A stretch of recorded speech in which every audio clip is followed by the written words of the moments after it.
கண்ணீரதனா உடம்பு நனைந்து நனைந்து அருள் அமுதே நன்னிதியே ஞான நடத்தரசே என்னுரிமை நாயகனே என்று என்னுரிமை நாயகனே என்று வரைந்து வரைந்து ஏற்றுதும் நாம் வம்மின் உலகியனே மரணமிலா பெருவாழில் வாழ்ந்திடலாம் கண்ணே உரைந்துரையே பொய் புகழே சத்தியம் சொல்கின்றேன்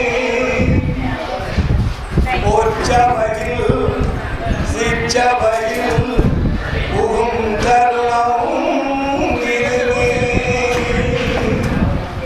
புகும் தருணம் இதுவே புகும் தருணம் இதுவே அருட்பெரும் ஜோதி அருட்பெரும் ஜோதி தனிப்பெரும் கருணை அருட்பெரும் ஜோதி. ஆண்மநேய ஒருமைப்பாட்டுடைய சகோதர சகோதரிகளே, உங்கள் அனைவருக்கும் முதற்கல் நன்றி கலந்த வணக்கத்தையும் வாழ்த்துக்களையும் தெரிவித்துக் கொள்கிறேன். ராமநாதபுரம் மாவட்டம் முதுகுளத்தூர் என்ற இந்த தாலுக்காவிலே இறைவனுடைய திருவருளால் இங்கே சமரச சுத்த சன்மார்க்க சத்திய சங்கம் என்ற ஒரு அமைப்பை ஏற்படுத்தி அதிலே வள்ளலார் அறக்கட்டளை என்ற ஒரு நியதியை பதிவு செய்து இந்த மாவட்டத்தில் இந்த தாலுக்காவில் உள்ள மற்ற மக்களும் மற்றவர்களும் வள்ளலாருடைய உண்மை நெறியான சுத்த சன்மார்க்க கொள்கையை எல்லா மக்களும் தெரிந்து கொள்ள வேண்டும் என்ற பெருந்தருணையோடு இந்த அமைப்பை இங்கே ஏற்படுத்தியிருக்கிறார்கள். இந்த சங்கத்திற்கு இலவசமாக வழங்கிய கருணையாளர்கள் எல்லாம் இங்கே இருக்கிறார்கள். அவருடைய வாரிசுகள் எல்லாம் வந்திருக்கிறார்கள்.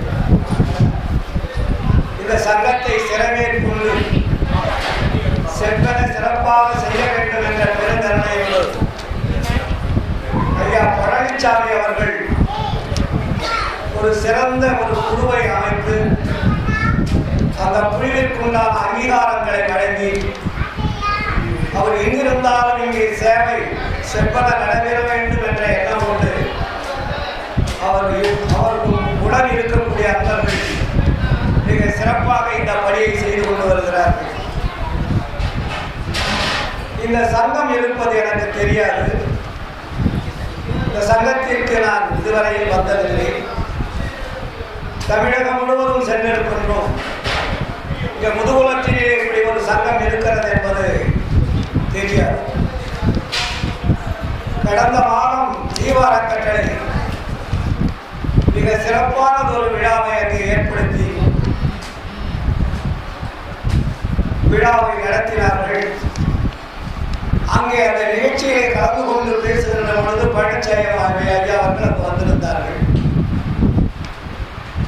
அவர்கள் விழா முடிந்து நிறைவு பெற்ற பிறகு ஐயா நீங்கள் எங்களுடைய ஊருக்கு வர வேண்டும் என்று கேட்டார்கள்.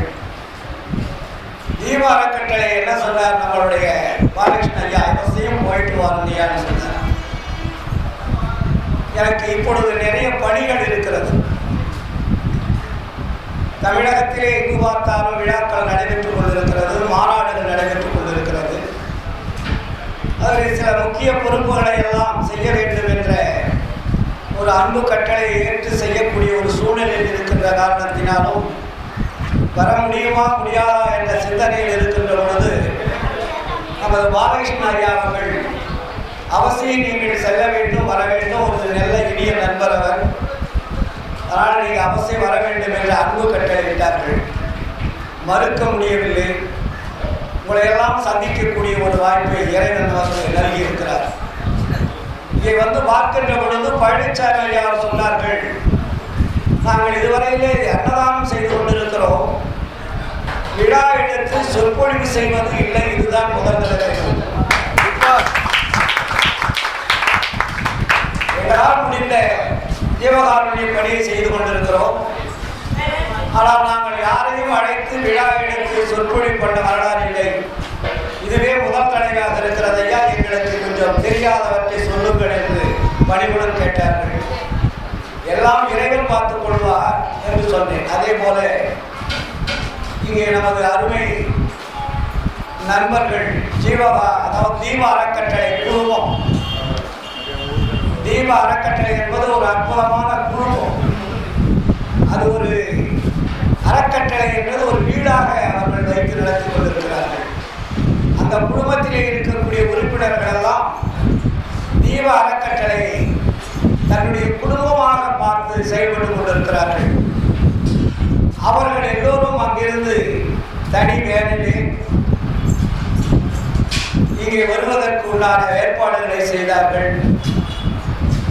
அவர்கள் வரும்போது ஐயா நீங்கள் எங்கள் வண்டியிலே வந்துவிடு என்று சொல்லுகின்ற பொழுது கொஞ்சம் கஷ்டமாக தான் இருந்தது. 400-500 கிலோமீட்டர் வேலையில் வர்றதுனா கொஞ்சம் சிரமம். இருந்தாலும் அவர் கூட நாங்கள் அன்பின் காரணமாக வந்தோம். வருகின்ற வழியிலே பார்க்கின்ற பொழுது தீப அறக்கட்டளையுடைய அன்பர்கள் எல்லாம், அந்த குடும்பம் எல்லாம் மிக ஒரு ஆனந்தமான மகிழ்ச்சியோடு கலந்து கொண்டு இங்கே வந்தார்கள். அவரிடத்திலே கலந்து கொண்டு உரையாடுகின்ற பொழுது பெருமகிழ்ச்சி அடைந்தது. பாலகிருஷ்ண ஐயா அவர்கள், இது ஈரோடு கதிர்வேல் ஐயா அவர்கள் நமக்கெல்லாம் ஒரு சிறிய ஒரு அறிவுரை வழங்குவார் என்று அந்த வேலையை ஆரம்பிச்சிட்டார். அப்போ அந்த வேலை வரும்போது ஒரு 2-3 மணி நேரம் நாங்கள்லாம் ஒரு உல்லாசமாக மகிழ்ச்சியாக அருட்பெருஞ்சோதி ஆண்டவருடைய பெருமையும் புகழையும் அந்த வேலையிலே பேசி மகிழ்ச்சியோடு வருகின்ற காட்சி மிக அற்புதமான காட்சியாக இருந்தது. அன்று இரவு நேற்று வந்து நான் இங்கே தங்கிவிட்டேன். அவர்கள் சில இடங்களுக்கு சென்று இடத்திலே வந்தார்கள். எதற்காக சொல்லுதல் என்றால், இது ஒரு விழா, இது ஒரு அன்பின் சுரப்பி. இந்த அன்பின் சுரப்பு சுரக்கின்ற பொழுதுதான் விழா மகிழ்ச்சியாக இருக்கும். அன்பிருந்தால் பட்டாது, அன்பிலிருந்து ஒரு சுரப்பு வரும். சுரப்பு என்றால் என்ன? அந்த இனிய திரவம் போன்ற ஒரு சுரக்கும். அந்த அன்பு கசியும் போதுதான் அந்த சுரப்பு வரும். அப்படி வருகின்ற பொழுதுதான் நமக்கு மகிழ்ச்சி ஏற்படும். அந்த மகிழ்ச்சியினால நம்ம எல்லாரும் ஒன்றா சேருவோம். ஏன்னா தீப அறக்கட்டளை பார்த்தீங்கன்னா எங்கே போனாலும் சும்மா இருப்பதில்லை. அவங்க வேலை மின்னல் வேகத்தில் யார் செய்கிறாங்களே அந்த மடியில தோல் மேல எடுத்து போட்டு அழகாக செய்வாங்க. இங்கே கூட காலையில் பார்த்தீங்கன்னா பாருங்க, பட மின்னல் வேகத்தில் எல்லாத்துக்கும் சாப்பாடு போட்டு வேலையை முடிச்சிட்டாங்க. ஏன்னா அப்படி ஒரு குடும்பத்தை கட்டி காத்து வளர்த்து வருகின்றார் நமது அருமை நண்பர், இனிய தோழர், கருணமிகு தோற்றம் கொண்டவர் பாலகிருஷ்ண ஐயா அவர்கள். அவர்களுக்கு உண்மையிலேயே மனமார்ந்த மகிழ்ச்சியும் நன்றியும் தெரிவித்துள்ளது. அடுத்தது நாகப்பட்டினம். நாகப்பட்டினம் என்றாலே வடலாருக்கும் நாகப்பட்டினத்துக்கு நெருங்கிய தொடர்பு. இன்று நேற்றல்ல, 100 ஆண்டுகளுக்கு மேலாக நாகப்பட்டினத்துக்கும் வடலூருக்கும் அந்த அளவுக்கு நெருங்கிய தொடர்பு.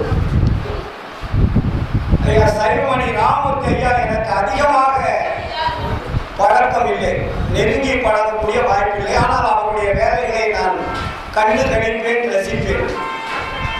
அவருக்கு முன்னாடி இருந்தவர்கள் நாகப்பட்ட சுவாமிகள் ஒருத்தர் இருந்தார். அவர் எனக்கு இனிய நண்பர். நான் சன்மார்க்கத்திலே வருகின்ற பொழுது என்னை கட்டி தழுவி முத்தம் கொடுத்து என் பேச்சை ரசிப்பர். அங்கே போனால் நாங்கள் அங்கே தான் சாப்பிடுவோம். தர்மசாலைக்கு முன்னாடி கூட நாகப்பட்ட சபையில் அவங்களுடைய தொடர்ச்சியாக இன்று தர்மசாலையிலே ஒவ்வொரு பூசத்திற்கும் சலிப்பில்லாமல் மன மகிழ்ச்சியோடு அனைத்து அன்பர்களுடைய அன்பையும் சேர்த்து ஒன்றாக கொண்டு வந்து தர்மசாலையிலே குவித்துக் கொண்டிருக்கக்கூடிய ஒரு அற்புதமான மனிதர் தான் ராமமூர்த்தி ஐயா அவர்கள். அவருடைய ஜீவகாருண்யம் படிக்க அளவே இல்லை. அந்த அளவிற்கு பம்பரம் போல் விளையாடி மிக சிறப்பாக அந்த பணியை செய்து கொண்டிருக்கிறார். இரண்டாவது ஒரு சொற்பொழிவும் மிக அற்புதமாக பண்ணுவார். எவ்வளவு நேரம் ஆனாலும் சலிப்பில்லாமல் பேசக்கூடிய ஒரு மாபெரும் மனிதர். அவருடைய வருகை மிக மிகவும் மகிழ்ச்சி தரக்கூடியது, பாராட்டக்கூடியது. அதற்கு அடுத்ததாக பார்த்தீர்களா நமது கங்கை மணிமாறன் அவர் ஒரு சொல்லின் செல்வர், நல்ல ஒரு பேச்சாளர். இன்னும் வந்துவிட்டார், வருகை தருகின்றார். அவர்களுக்கும் மனமார்ந்த நன்றியும் வணக்கத்தையும் தெரிவித்துக் கொண்டு நமக்கு முன்னாடி பேசிய சதுரகிரியார் ஒரு சிறந்த உழைப்பாளி, நல்ல ஒரு மனிதர். பாலகிருஷ்ணன் ஐயா அவர்களுக்கும் அந்த குடும்பத்திற்கும் தேவ அறக்கட்டளை குடும்பத்திற்கும் உறுதுணையாக இருந்து மிக சிறப்பதான ஒரு பணியை செய்து கொண்டிருக்கிறார்கள். அவர்கள் கூட நீண்ட நேரம் பேசுவார் நினைச்சார், கொஞ்ச நேரத்தில் பேசி முடிச்சுட்டாரு. என்னவோ தெரியல, நல்லா பேசுவாரு. அடுத்ததாக இன்னும் இங்கே வருகை தந்திருக்கக்கூடிய பெரியவர்கள், தாய்மார்கள், குழந்தைகள் எல்லோருக்கும் நன்றி கலந்த வணக்கத்தை தெரிவித்துக் கொள்கிறேன். நம்ம பக்கத்தில் உட்காந்துருக்கார் பாருங்க, பாண்டரங்க ஐயா, கருணையே வடிவமானவர். எப்போ போய் பார்த்தாலும் அவங்க அதே வரக்கட்டையில் இருப்பார். அவரோட துணையார் பாருங்க, அங்கே பொண்ணு சிரிப்பா சிரிச்சுக்கிட்டு இருக்காங்க. அதே மாதிரி இங்கே வந்திருக்கக்கூடிய தீபார கட்டளை அத்தனை பேருமே ஒரு மகிழ்ச்சியான முகத்தோடு செயல்படக்கூடிய தன்மை உள்ளவர்கள். அது ஒரு விழான்னா சோகமா செய்யக்கூடாது. ஒரு கல்யாண வீடு எப்படி இருந்தா மகிழ்ச்சியா செஞ்சாதான் அந்த கல்யாணம் வந்து சிறப்பா இருக்கும். அது மாதிரி தீபார கட்டளை எப்பவுமே ஒரு மகிழ்ச்சியா இருக்கும். நீங்க பாலகிருஷ்ணன் அந்த வேலையில வரும்போது அவங்களுக்கு பட்ட ஆட்டம் பாட்டம் கொண்டாட்டம் கண்கொள்ளா காட்சி. நான் நேற்று தான் பார்த்தேன், ரொம்ப அமைதியானவர்கள் நினைச்சிடாது. ஆனா இந்த அளவுக்கு ஒரு ஹாப்பியா எல்லாரையும் ஒரு மகிழ்ச்சி கடலில் செலுத்தக்கூடிய அந்த உணர்வுள்ள மனிதர்களை நான் கண்டுபிடித்தேன். உண்மையிலே அது மனமகிழ்ச்சியாக இருந்தது. எல்லோருமே அந்த அளவுக்கு சன்மார்க்கம் என்றால் ஏதோ ஒரு துக்க விஷயமாக நினைக்கக்கூடாது. இது ஒரு மகிழ்ச்சிகரமான செய்தி. வள்ளல் பெருமானார் சொல்லுவார், எப்பயுமே இன்பத்தோட வாழணும்னாரு. அவங்க என்ன சொல்றாரு, இன்பம் தான் முக்கியம். என்ன இன்பம் வேணும்? இன்பத்தோட ஒரு லாபம் வேணும்னு சொல்றாரு. எதுவுமே ஒரு லாபம் இல்லாத எந்த காரியமே நடக்காது இல்லைங்களா? இன்பத்தினால ஒரு லாபம் வரணும். நம்ம இன்பமா இருந்தாதான் அந்த லாபம் நமக்கு கிடைக்கும். இன்பம் இல்லை என்றால் லாபம் என்பது வராது. அதனாலதான் அது வள்ளலார் வச்ச பேர் என்ன, ஆன்ம இன்ப லாபம். அதுக்கு என்ன பேரு? ஆன்ம இன்ப லாபம். ஆன்மா எப்பவுமே மகிழ்ச்சியா இருக்கணும். அந்த ஆன்மாவுக்கு நம்ம தொல்லை கொடுக்கவே கூடாது. அந்த அளவிற்கு நம்மளுடைய உடம்பிலே நம்ம இயக்கிக் கொண்டிருக்கக்கூடிய மாபெரும் சக்தி வாய்ந்த ஒரு பேர் அருள் படைத்த ஒளியாக இருப்பதுதான் ஆன்மா. ஆனா நம்மளை இயக்கக்கூடிய அந்த ஆன்மாவுக்கு நம்ம எவ்வளவு மகிழ்ச்சி கொடுக்கணும்? என்ன பண்ணணும்? மகிழ்ச்சி கொடுக்கணும். அந்த மகிழ்ச்சியை கொடுக்கிறதுக்கு இதுவரையில் யாரும் சொல்லல. ஆன்மா மகிழ்ச்சி அடைய வேண்டும் என்று உலக வரலாற்றில் எந்த ஒரு ஆன்மீகமும் சொல்லவில்லை. வள்ளல் பெருமான் வந்துதான் ஆன்ம மகிழ்ச்சி, ஆன்ம நெகிழ்ச்சி உருவாக்கணும். எனக்கு கொடுத்த தலைப்பு என்ன? எனக்கு தலைப்பு கொடுத்துருக்காங்க, மரணமில்லா பெருவாழ். அப்ப மரணமில்லா பெருவாழ்னா என்ன சார்? எல்லாருமே மரணமில்லா பெருவாழ்ன்றது நம்மளுக்கு சித்த காலத்திலிருந்து வேதங்கள் எல்லாமே சொல்லிட்டு இருக்கு. அப்ப மரணமில்லா பெருவாழ்னா என்ன? எல்லாரும் உடம்பு விட்டு உயிர் பிரிந்து மோட்சத்துக்கு போயிடுட்டாங்க. உடம்பை விட்டு உயிரும் ஆன்மாவும் பிரிந்து அது எங்க போவோம்? மோட்சத்துக்கு போயிடுன்னு சொல்லிட்டாங்க. இது எவ்வளவு பெரிய உண்மையா பொய்யா என்பது நமக்கு தெரியாமலே இருந்தது. எல்லாருமே அதை தான் நினைச்சுக்கிட்டு நம்ம எல்லாருமே யாராவது இருந்தா கூட என்ன சொல்லுவோம்? மரணம் அடைஞ்சிட்டா மோட்சத்துக்கு போகணும்னு சொல்லுவோம், சொர்க்கத்துக்கு போகணும்னு சொல்லுவோம், வைகுண்ட பதவி அடைஞ்சிட்டாருன்னு சொல்லுவோம். ஆனா வள்ளலார் அதை அப்படியே பிரேக் பண்றார், தப்புன்ட்டார். டோட்டலா அவங்க சொல்லியது அத்தனையும் தவறுன்னு அவர் வள்ளலார். ஏன் நீ இதுவரையில உடம்புல வாழ்ந்துட்டு இருக்கிற, நீ உடம்பை வைத்து வாழ்ந்து விட்ட பிறகு உடம்பை விட்டு நீ வெளியே போனா எப்படி சொர்க்கத்துக்கு போக முடியும்? நீ வீட்டை விட்டு தாண்டி பண்ணிட்ட, வீட்டில் இருக்கிறதுக்கு உனக்கு தகுதி இல்லை, நீ வெளியே போயிட்ட. ஒரு வீட்டையே காப்பாற்ற முடியாத உனக்கு சொர்க்கம் வைகுண்ட கைலாயம் எப்படி கிடைக்கும்? ஒரு எக்ஸாம்பிள், ஒரு பொண்டாட்டி வச்சு காப்பாத்தாதவன் இன்னொரு பொண்டாட்டியை எப்படி வச்சு காப்பாற்றுவோம்? மக்களால் ஒரு வெளி கிடையாது புரியும். அப்போ ஒரு மனிதன் ஒரு இல்லறத்தை காப்பாற்ற முடியாதவன் மற்றொரு இல்லறத்திலே எப்படி அவன் ஈடுகட்ட முடியும்? அதுபோல இந்த உடம்பு என்பது ஒரு இல்லறம். இந்த உடம்பு என்பது நான் வாழக்கூடிய வீடு. நான் வாழக்கூடிய வீடு பழுதடையலாமா? பழுது அடைஞ்சா என்ன ஆகும்? அந்த வீட்டில் வாழக்கூடியவர் இந்த வீடு தகுதியை இழந்து விட்டது என்று வெளியே சென்றிருந்தார். வெளியே சென்றால் எங்க போவான்? வேற வீடு தேடுவான், வாடகை வீடு. வாடகை வீடு தேடி ஏதோ ஒரு ஆள் கொடுப்பாரு, இல்லாட்டி சில பேர் கொடுக்க மாட்டாங்க. இவன் அந்த வீட்டையே காலி பண்ணிட்டு வந்துட்டான். இந்த வீட்டில் என்ன நாசம் பண்ண போறானோ அப்படின்னு வீடு கொடுக்கறதுக்கு தயங்குவாங்க. அப்போ அவன் எங்கேயே தேடி பிடிச்சி அலைஞ்சு ஏதோ ஒரு வீடு பிடிச்சிக்குவான் இல்லையா? அதுபோலதான் இந்த பிறப்பு என்பது. உடம்பை விட்டு உயிர் பிரிந்தால் மறுபடியும் பிறப்பு உண்டு. இதான் சன்மார்க்கம் சொல்லக்கூடியது. நீ உடம்பை விட்டு பிரிந்து விட்டால் உனது சொர்க்கம், நரகம், கைலாயம், வைகுண்டம் என்பதெல்லாம் கிடையவே கிடையாது. அதெல்லாம் அம்பத்து. யார் பார்த்தாங்க சொர்க்கத்தை? யார் பார்த்தாங்க கைலாயத்தை? யார் பார்த்தாங்க வைகுண்டத்தை? சொல்லிட்டு இருக்கிறோம்.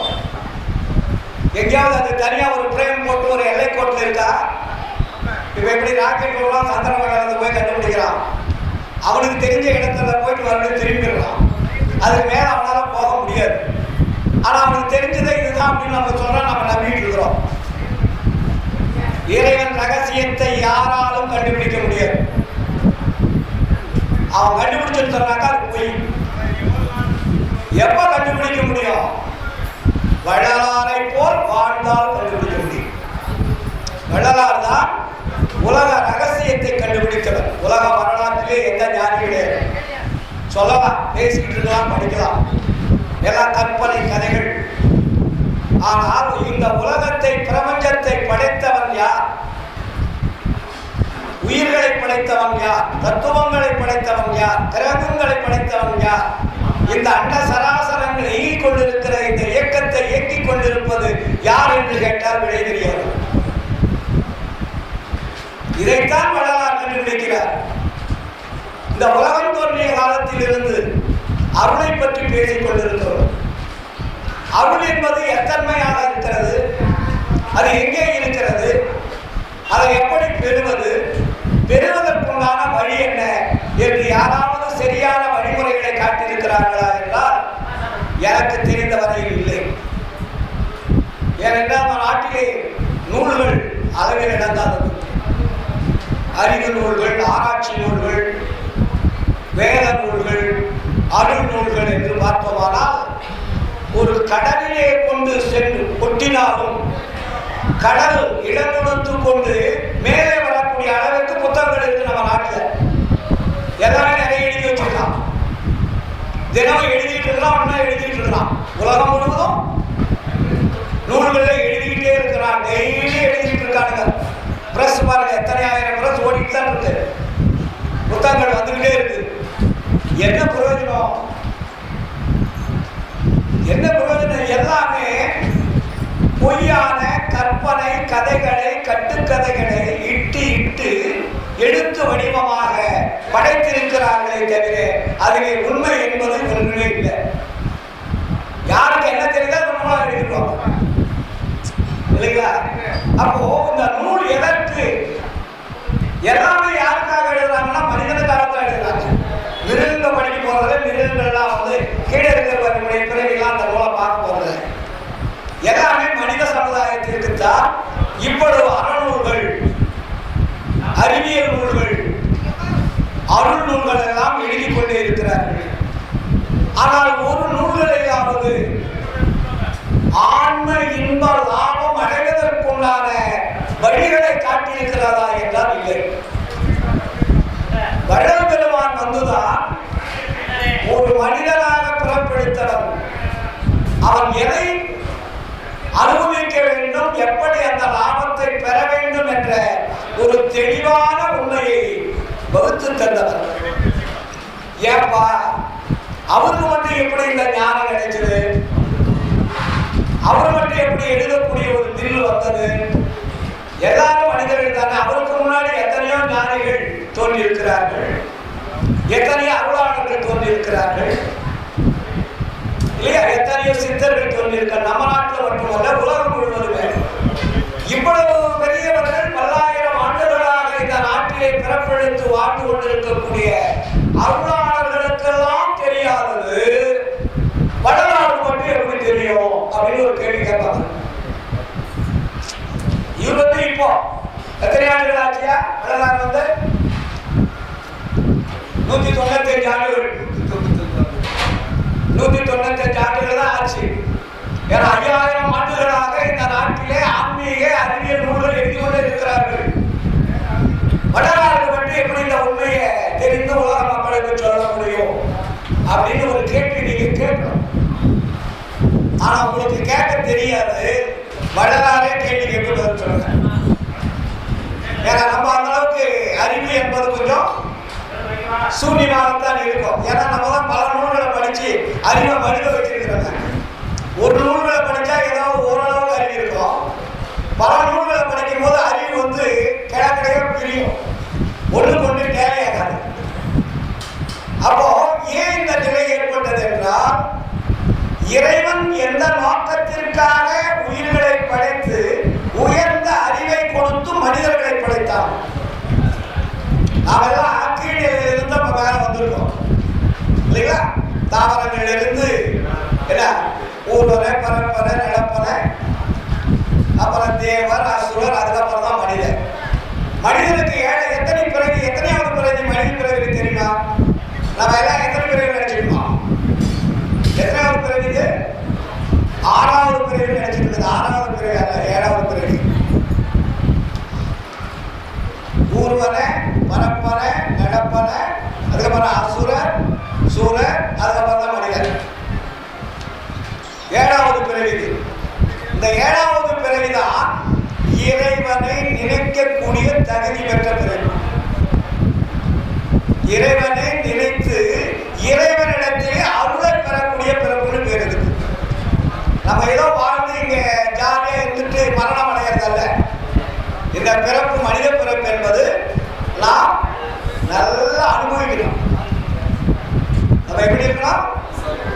நல்லா அனுபவிக்கணும்.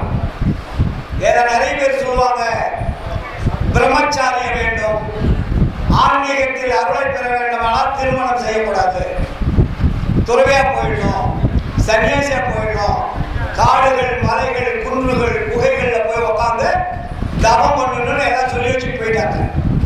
ஆனா வள்ளலார் எந்த இடத்துலயாவது அப்படி சொல்லியிருக்காரா? இல்ல. ஒரு வரியில அழகா எல்லாரும் புரியுற மாதிரி எழுதுவாரு. அறம், பொருள், இன்பம், வீடு.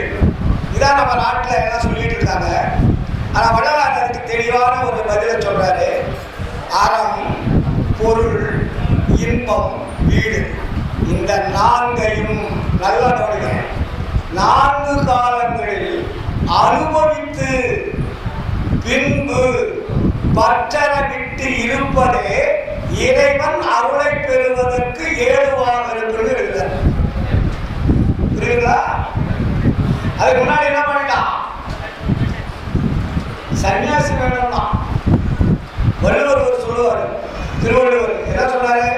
பாலகிருஷ்ண ஐயா.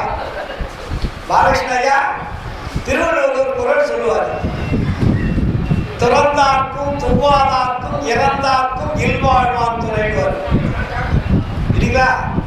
நீங்க துறவையா இருந்து சன்னியாசியா இருந்து பரதேசிகளா இருந்தா சோறு போடணும் யாரு? இல்லறத்தாங்க தானே சோறு வாங்கணும், சாப்பாடு அவன் தானே போடுவான். அப்போ இதுல எது உயர்ந்தது? இல்லறமா துறவரமா? அப்போ இல்லறத்தில் இறைவன் இன்னைக்கு நீங்க சோறு போடலன்னா எப்படி சார் சாப்பிட்டு உட்காருங்க? ஒரு துறை வந்து சாப்பாடு ஆக்கி போட்டு வராங்க, புரியுதுங்களா சொல்றது? அப்போ இல்லறத்தில் இருப்பவர்கள் தான் உண்மையை உணர்ந்து மேல்நிலைக்கு செல்லக்கூடிய தகுதி பெற்றவர்கள். இல்லறத்தில் இல்லாமல் உயர்ந்த நிலையில் உள்ள அருளை பெறுவதற்கு தகுதி யாருமே கிடைக்காது. ஏனென்றால் இவன் இந்த பிறப்பில் என்ன தேவை என்பதை உணர்ந்து அனுபவித்தால்தான் பின்பு அவன் பற்ற அறுக்க முடியும். இதையெல்லாம் பற்ற அறுக்க முடியாது. அவன் துறையா போயிட்டு கடைசியில தப்பு பண்ண ஆரம்பிச்சுக்குவான். சொல்றோம் இல்லையா? விஸ்வாமித்திரனுடைய வரலாறு உங்களுக்கு தெரியும் இல்லைங்களா? எவ்வளவு காலம் தவா இருந்தாரு, ஆனா கடைசியில எங்க போய் மயக்க விழுந்தாரு. அப்போ எவன் ஒருவன் உணவை உண்டு கொண்டு துறவியாக வாழ்கிறானோ அவர்களுக்கு அருள் கிடைக்காது. ஏன்னா உணவு என்பது உணர்ச்சியை தூண்டுவது. உணர்ச்சியை தூண்டக்கூடிய உணவு அவன் தவறு செய்வதற்குள்ளான வாய்ப்பை உருவாக்கி கொண்டே இருக்கும். Very simple. ஏன்னா இந்த உணவு என்பது நம்ம உடம்பிலே 6 சுவைகளாக உள்ள அனுப்புறோம். காரம், உப்பு, புளிப்பு, துவர்ப்பு, இனிப்பு, கசப்பு. இதெல்லாம் என்ன பண்ணணும் கேட்டா ரத்தமாக மாறுது. ரத்தமாக மாறி என்ன பண்ணும்? அதை கொடான கூடிய அணுக்கள் ஃபில்டர் செய்து சுக்கிரமாக வருது. சுக்கிரம் எங்க ஸ்டோரேஜ் ஆகுது? அது வேறு குண்டலினி இல்லைங்களா? குண்டலினி வந்து ஸ்டோர் ஆகிடும். அது வெளியே போறதா உள்ள போறதான்னு தெரியாது. அந்த ஸ்டோர் ஆயிடுச்சு. இதை உள்ள அனுப்புறதா வெளியே அனுப்புறதா? இதான் 2ஆம் கட்ட வேலை இந்த சமுதாயத்தில் நடந்துட்டு இருக்கு. எல்லாருக்கும் இது பொதுவானது. அப்ப அந்த குண்டலியை ஏற்றணும்னு சொல்லிட்டு நிறைய பேர் விளையாடுவாங்க. குண்டலினி சக்தி, குண்டலினி யோகம் இல்லையா? நிறைய பார்த்தீங்கன்னா நம்ம நாட்டில் எங்க பார்த்தாலும் இருக்கும். காய கல்பம், இது பேர் என்ன? காய கல்பம். காய கல்பம்னு சொன்னவங்களும் செத்து போயிட்டாங்க. குண்டலினி ஏற்றவங்களும் செத்து போயிட்டாங்க. வாசின்னு சொல்லிட்டு மூச்சை அடக்கி பிராணவாயுவை நிறுத்தி கருமல வாயுவை கூட்டு கடைசியில இடகளை பிங்களை என்ற சுவாசத்தை நிறுத்தணும்னு செத்து போயிட்டான். புரியுதுங்களா? அப்போ நம்ம உடம்புக்குள் என்ன நடந்து கொண்டிருக்கிறது, இந்த உடம்பிற்குள் நடந்து கொண்டிருக்கக்கூடிய நடத்தையை நாம் புரிந்து கொள்ளாமல் ஆன்மீகம் என்பதோ அருள் என்பதோ கிடைக்கவே கிடைக்காது. ஏன்னா வள்ளல் பெருமான் வந்து இங்கதான் தெளிவுபடுத்துறார் நமக்கு. அதனால இவ்வளவு நூல்கள் நீங்க படிக்கிறீர்கள் மக்களே, உங்களுக்கு அறிவு விளங்கவில்லையே ஏன் அப்படின்னா நம்ம என்ன பண்ணிட்டு இருக்கோம்? ஒவ்வொரு நூலையும் படிச்சுட்டு அந்த நூலுக்கு தகுந்த மாதிரி நம்ம வாழ்க்கை அமைச்சுட்டு பார்க்கணும். ஆனா இதை விட இது நல்லா இருக்கு, இதை விட இது நல்லா இருக்கு, இந்த நூலை சரியா சொல்லியிருக்காங்க, இந்த நூலை இதை விட பெருசா இருக்கு அப்படிதான் சொல்லுவோம். அப்ப வள்ளல் பெருமான் வந்து என்ன பண்ணிட்டாரு? ஐயா ஒரு சப்ஜெக்ட் போனது. அப்போ இந்த உலகத்தை படைத்தவருக்கு தான் தெரியாத கஷ்டம். இப்ப நம்ம வந்து எல்லாரும் நம்ம உயிர்களாக இருக்கிறோம், உடம்பெடுத்து இருக்கிறோம், வாழ்ந்துட்டு இருக்கிறோம். ஆனா நம்ம எப்படி நம்மை படைத்தவர் யார் என்பது நமக்கு தெரியுமா? தெரியாது. ஏன்னா நம்ம அதை பத்தி நினைக்கிறதுல நம்ம படைத்தவன் நினைக்கிறான். நம்மை படைத்தவனுக்கு தான் அந்த கஷ்டம் தெரியும். இந்த ஜீவர்கள் துன்பப்பட்டு அழிந்து கொண்டிருக்கிறார்கள், இவர்களை காப்பாற்ற வேண்டுமே என்ற ஏக்கமும் எண்ணமும் யாருக்கு ஏற்பட்டதுன்னா இந்த உலகத்தை அண்டத்தை படைத்த இறைவனுக்கு ஏற்பட்டது. அப்ப இறைவன் என்ன பண்றாருன்னா ஒவ்வொரு காலகட்டத்துக்கும் ஒவ்வொரு அருளாளர்களை அனுப்புறார்.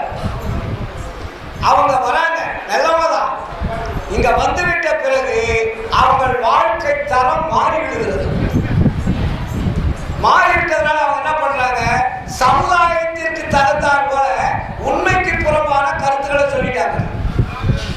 இதனால அந்த பிரச்சனைகள் வந்தது காரணமே. உண்மையை சொல்லியிருந்தா இன்னொரு அருளாளர் தேவையில்லை, வள்ளலார் நமக்கு தேவையில்லை. இதுக்கு முன்னாடி எத்தனை அருளாளர்கள் வந்தார்கள். அவர்கள் உண்மைக்கு புறம்பான உண்மையும் பொய்யும் கலந்த கருத்துக்களை வச்சுட்டாங்க. அப்ப நம்ம என்ன பண்றோம், உண்மை எது பொய் எதுன்னு தெரியல, நம்ம முடிச்சுட்டு இருக்கோம். ஆனா இங்க பார்த்தா உண்மையா இருக்கு, இங்க பார்த்தா பொய்யா இருக்கு. இப்ப ரெண்டு விதமான கருத்துக்கள் நம்மளுடைய அறிவிலை போதுகின்ற பொழுது நம்ம மயக்கம் போடுறோம். இந்த காலகட்டத்தில் தான் இந்த உலகத்தை படைத்த இறைவன் ஒரு மாபெரும் சக்தி வாய்ந்த அருளாளரை உலகத்துக்கு அனுப்புறார்.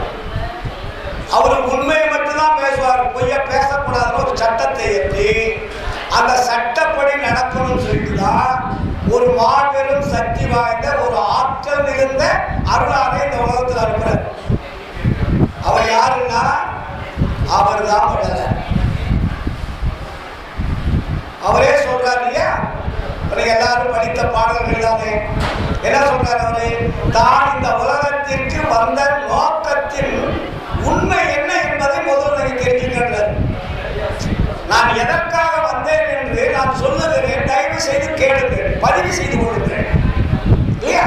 வள்ளலார் என்ன சொல்றாரு, அகத்தே கருத்து புறத்து வெளுத்திருந்த உலக அனைவரையும் சகத்தே திருத்தி சன்மார்க்க சங்க தடவித்திட இகத்தே பரத்தை பெற்று மகிழ்ந்திடுதற்கென்றே இறைவன், நல்லா கவனிக்கிறீங்க, இறைவன் என வருவிக்க உற்றேன் அருளை பெற்றேனே.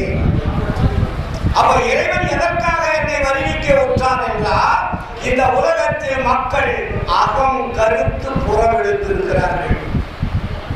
மக்கள் அல்ல, மக்களை மாற்றியவர்கள் தான் குற்றவாளிகள். நம்மளாம் நல்லவங்க, நமக்கு என்ன தெரியும், வளர மருத்துவமனை எல்லாமே தெரியுதா. வளர வளர நம்மளுடைய வாழ்க்கையில் தாய் சொல்லுவது போல, தகப்பன் சொல்லுவது போல, குரு சொல்லுவது போல, சுற்றம் சூழ்ந்த சமுதாயம் சொல்லுவது போல வாழ்ந்து இருக்கிறோம். இது அன்று தொட்டு இன்று வரையிலே நடந்து கொண்டிருக்கிறது. ஆனா வள்ளலார் வந்து அதுக்கு நமக்கு இப்படி வாழாதீங்க, இதுவரை நீங்கள் வாழ்ந்த வாழ்க்கை எல்லாம் வெட்டி மாயாஜால வாழ்க்கை. ஏன்னா இந்த மாயாஜால வாழ்க்கை எதனால நமக்கு வந்தது அப்படின்னா, வள்ளலார் அதுக்கும் பதில் சொல்றாரு. ஏன்னா நமக்கு தெரியாது இல்லை. அப்ப வள்ளலார் என்ன சொல்றாரு, நான் வந்ததனுடைய நோக்கம் சொல்லிட்டேன், அதுக்கு அடுத்தது ஒரு ஸ்டெப் உங்களுக்கு சொல்ல போற, புரிஞ்சுக்காங்க. ஏன்னா இந்த உலகம் எப்படி இருந்தது, எப்படி இருக்கிறது என்பதை புரிந்து கொண்டால் நீங்கள் தெளிவடைவதற்கு ஒரு வாய்ப்பு இருக்கும். ஏன்னா அவர் பதில் சொன்னாதானே அதுக்கு முன்னாடி இருந்த குற்றங்கள் என்னவென்று உங்களால் புரிந்து கொள்ள முடியும். அப்ப வள்ளலார் என்ன சொல்றாருங்க, போருற்று என்னது, போருற்று உலகில் ஒரு சமய நெறிகளெல்லாம் பேய்விழி புற்ற பிச்சு பிள்ளை விளையாட்டென்று உணர்ந்திடாது. பேருற்ற உலகில் ஒரு சமய மத நெறியலாம் பேய், நல்லா கவனிக்கணும், பேய்விழி புற்ற பிச்சு பிள்ளை விளையாட்டென்று உணர்ந்திடாது.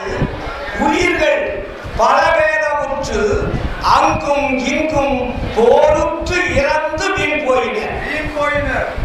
அப்ப என்ன பண்றாங்க, இன்னும் வீண் போகாதபடி விரைந்தே புனிதமுறு சுத்த சன்மார்க்க நெறி காட்டி மெய்ப்பொருளினை நன்கு உணர்த்தி எல்லோரும் ஏறுற்ற சுகநிலை அடைந்திட புரித நீ. எல்லாரும் சன்மார்க்க தானே, நல்லா கேளுங்க என்ன சொல்றாரு, புரித நீ ஏன் என் பிள்ளையாதலாலே இவ்வேலை புரிகை என்றிட்டனன் மனத்தில் வேறு என்னற்க என்ற புள்ளி. ஏன் இந்த வேலையை நான் உனக்கு கொடுக்கிறேன், நீ என் பிள்ளை, நீ உண்மையை சொல்லுவதற்காக அனுப்பியிருக்கிறேன், நீ தவறு செய்ய மாட்டாய், உண்மைக்கு புறம்பான செய்திகளை இந்த உலக மக்களுக்கு விதைக்க மாட்டாய். அதனால் மகனே நீ என் பிள்ளையாதலாலே இவ்வேலை புரிகை என்றிட்டனன் மனத்தில் வேறு என்னற்க என்ற புள்ளி.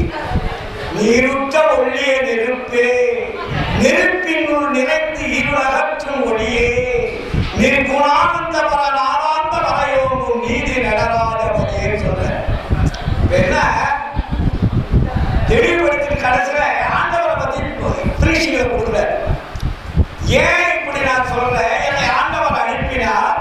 அனுப்பின ஆண்டவர் வந்து என்கிட்ட முழு பொறுப்பை ஒப்படைத்து இருக்கிறார். அந்த பொறுப்பை சிறமேற்கொண்டு நான் சுத்த சன்மார்க்க நெறியை உலகத்திற்கு பரப்புகிறேன்.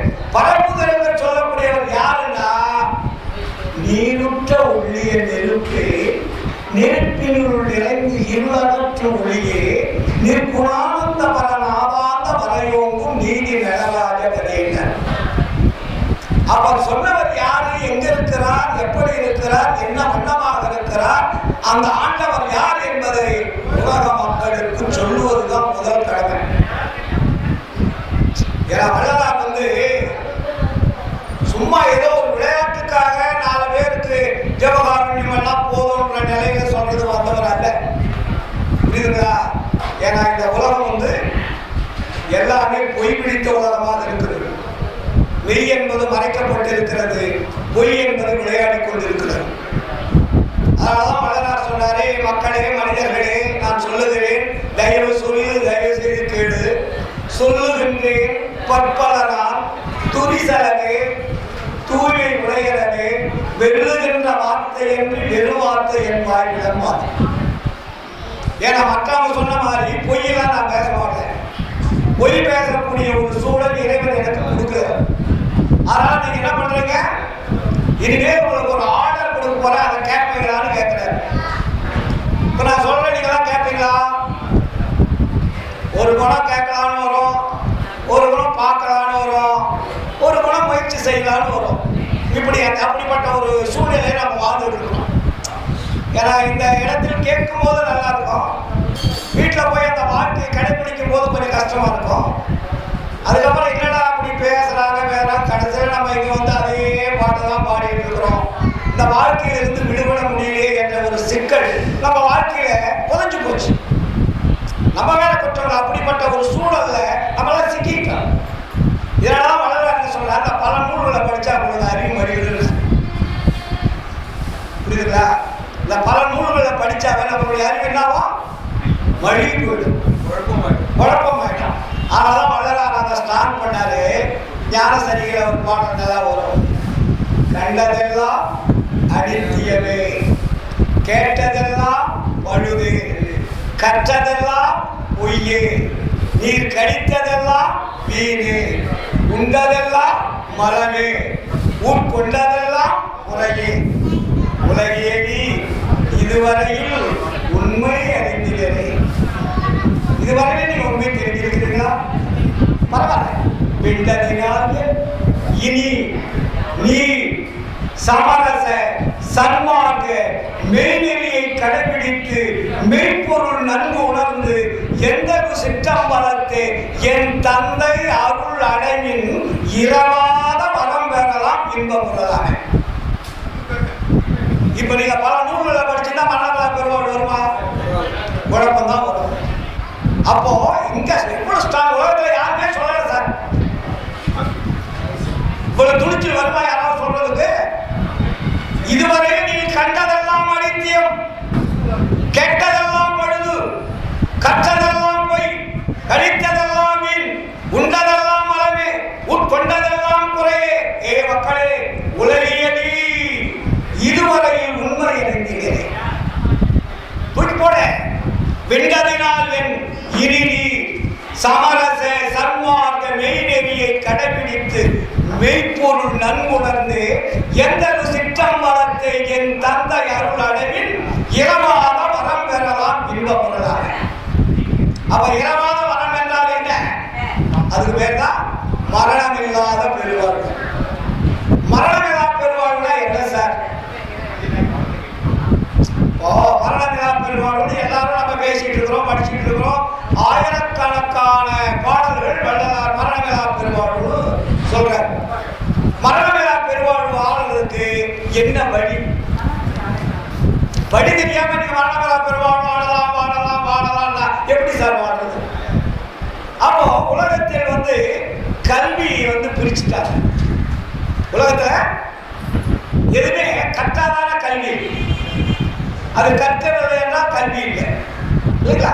இப்போ எல்லாத்துக்குமே இப்போ நம்ம குழந்தை பிறந்தோடனே என்ன பண்ணுறோம்? வயிற்றில் இருக்கும் போதே ரிஜிஸ்டர் பண்ணிடுறோம். சில கான்வென்ட் ஸ்கூலுக்கு அங்க கர்ப்பம் ஆயிட்டாவே சீட்டு கிடைக்காதுன்னு முன்கூட்டியே ரிசர்வேஷன் பண்ணக்கூடிய காலம் வந்துருச்சு இல்லைங்களா?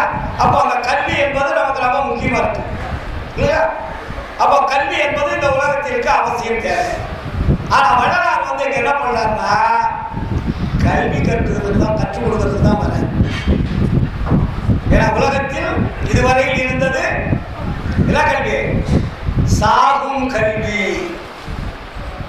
நாம் படித்துக் கொண்டிருக்கக்கூடிய கல்வி அத்தனையும் சாகும் கல்வி. வள்ளலார் வந்து என்ன பண்றாரு? சாகா கல்வியை கற்றுக் கொடுக்க வர்றாரு. Very simple. ஏன்னா இன்னைக்கு நம்ம கல்வி அவசியம் நமக்கு எல்லாருக்குமே. ஏன்னா நம்ம கற்ற கல்விகள் எல்லாம் பொருள் ஈட்டும் கல்வி. நம்ம கல்வி எதுக்கு பயன்படுது? பொருள் ஈட்டுவதற்கு பயன்படுது. பொருள் எதுக்கு தேவைப்படுது? பொருள் ஈட்டும் கல்வி கரெக்ட் சார். பொருள் எதுக்கு? கல்யாணம் பண்ணணும், முதல் வேலை என்ன பண்ணணும்? பொருள் வந்தோடனே ஃபர்ஸ்ட் என்ன பண்ணுவாங்க?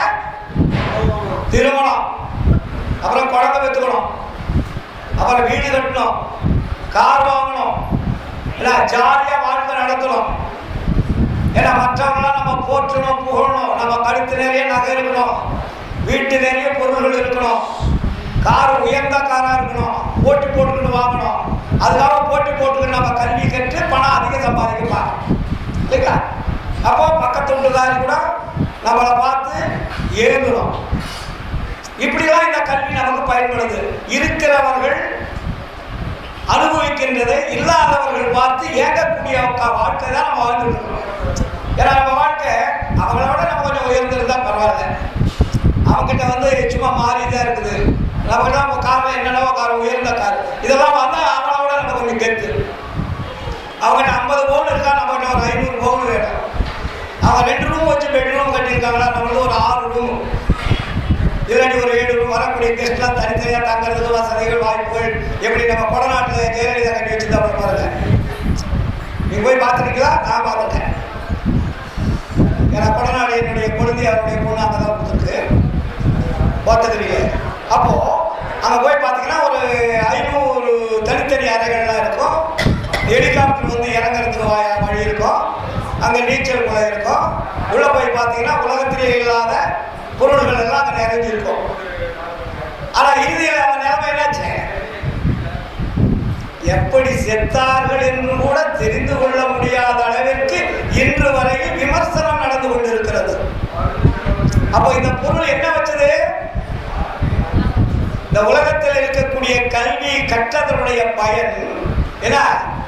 அதுக்கு பேர் தான் வள்ளலார் இது சாகும் கல்வின்னு பேர் வச்சார். நான் உலகத்தில் இதுவரையில் கற்ற கல்விகள் எல்லாம் சாகும் கல்வி. வள்ளலார் வந்து அதுக்கு என்ன பேர் வைக்கிறாரு? சாகா கல்வி பேர் வச்சார். சாகா கல்வி என்பதுதான் அதை கற்றால்தான் மரணத்தை வெல்ல முடியும். மரணம் வெல்றது எப்படி? நீங்க சாகாத கல்வி கற்கணும். அதுல எத்தனை பேர் வாங்கணும்? 100 100 வாங்கணும். பாலகிருஷ்ணாய மாதிரி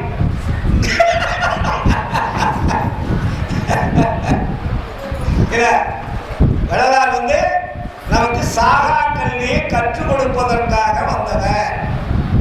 இப்போ நம்ம சன்மாரிகள்லாம் நம்ம என்ன பண்ணியிருக்கோம்?